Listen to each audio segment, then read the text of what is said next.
And welcome to my August TBR, which is kind of big and probably all won't get read, but we'll see. So first, two books are coming out on August 5th, which I'm super excited for, and that is Opposition, the last book in the Lux series by Jennifer Armentrout, and Ugly Love by Colleen Hoover. So excited for both of them. So excited. And the minute they are in my hands, I plan on starting to read them. I think I'm going to read Opposition and then Ugly Love because I'm anticipating Ugly Love putting me in a book hangover, and if that occurs, I want to have already read Opposition.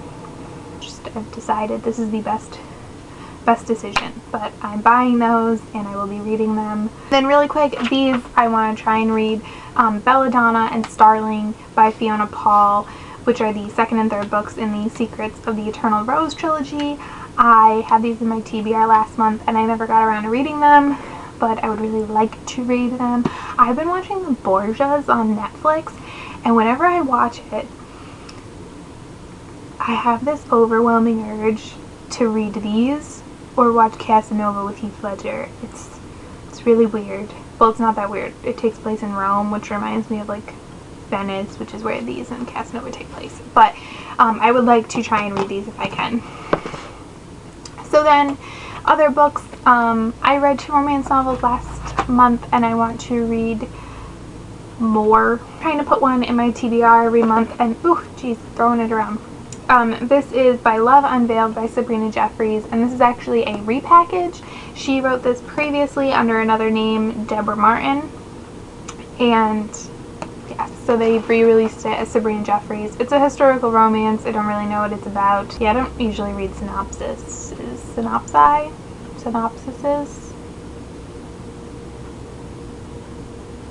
you know, let me know. Romance novels, I kind of usually just go into them, but I like me some Sabrina Jeffries, so I figured this would be a good one to read. And then, sort of in the same category, I have Bitten by Kelly Armstrong, which I actually started earlier this year. I got almost 150 pages in and I ended up putting it down. I watched the show on Sci-Fi, which I did really enjoy. I'm assuming it's coming back, but I don't actually know. And I just wanted to kind of like separate them because I was reading this while the show was on. So I thought I might pick this up now because the show's been off for a little while and I'm scared I'm like going to get in this vicious loop of not reading it because the show is on. I have this book. It's called Love Cajun Style by Diane Leigh Beckett. Beckett? It kind of looks like it might be Beckett. I don't know. Some French name. Probably a Cajun name, actually. I bought this off Book Outlet forever ago, and I figured it was time to read it. Yeah, it seems like it's kind of like a friendship, maybe love story in Cajun country, and I'm a big fan of all things Cajun, really. Except I would never live there because it's too many snakes and spiders and bugs, and it's too wet for me. But yeah, I figured this would be a fun summery read, and summer will be over before you know it. It will be. And then I have Paper Towns by John Green. I've owned this book for a long time. I bought it at Ollie's, the bookstore or the outlet store I go to sometimes, a long time ago, and I just never picked it up. So, and no promises it'll get picked up this month, but I'm going to try. The only John Green book I've read is Looking for Alaska. So then we have World After and Angel Fall by Susan. If I can, I want to read only World After, but if I like can't contain myself, I'll read both. Or no, I'll only read Angel Fall, but if I can't contain myself, then I'll read. It'd be really awkward if I read them in the wrong order, right? Probably wouldn't make sense. I've heard a lot of good things about these. They're kind of like post-apocalyptic angel novels, and I've heard they're really gripping and pretty fast reads. They're not that big, especially the first one. Oh, the writing's a little tiny. But I think I said this when I hauled them and somebody commented that they agreed. Bad angels make me really uncomfortable. The like Catholic schoolgirl in me just cringes at the thought. tried to watch the Dominion show on Sci-Fi and I couldn't get more than like 2 minutes into it because it just made me too uncomfortable. I don't know. It's part of the reason Supernatural and I have a love-hate relationship right now. Another book I have is, I told you guys, there's a lot of books. We're almost done though, I promise. Is Uncommon Criminals by Ellie Carter, and this is the second High Society book. If anyone knows if this is a trilogy or going to be a longer series, let me know, because I want to know.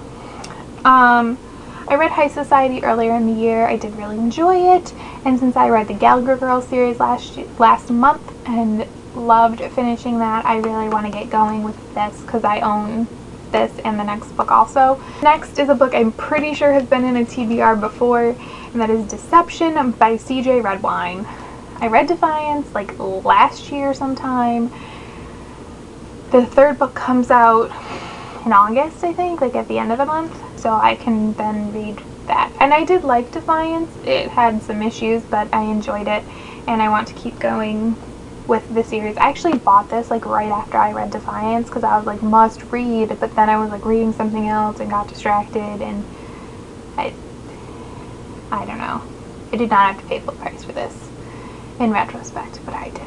But I would like to read it. It's kind of like a dystopian baby post-apocalypse. There's some world building issues, so it's hard to know what's actually going on.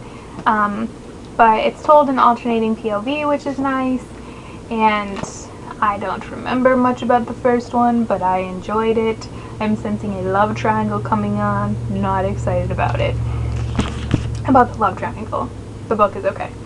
How long is this video? Too long! Okay. And the last one is this horribly water damaged book, but I bought it water damaged. I didn't water damage it. I got it for like 50 cents at the library, don't worry. And I think this might have been in a TBR before too. I don't remember. That's Good in Bed by Jennifer Weiner.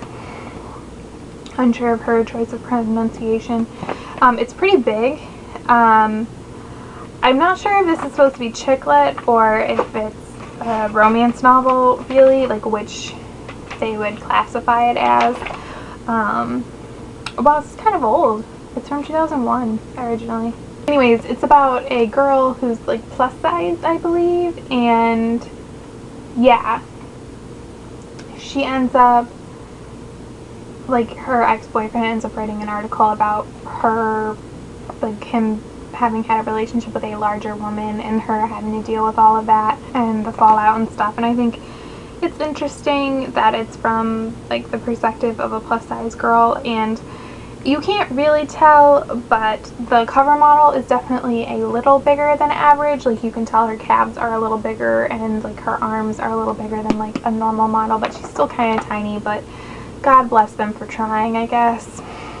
But I have a feeling I'm really going to enjoy this, and I've had it for a while, and I just like keep avoiding reading it. And I think part of it is it's kind of big, and also it's actually probably not that big. I think the water damage makes it appear bigger, and the water damage is going to make it a little rough to read.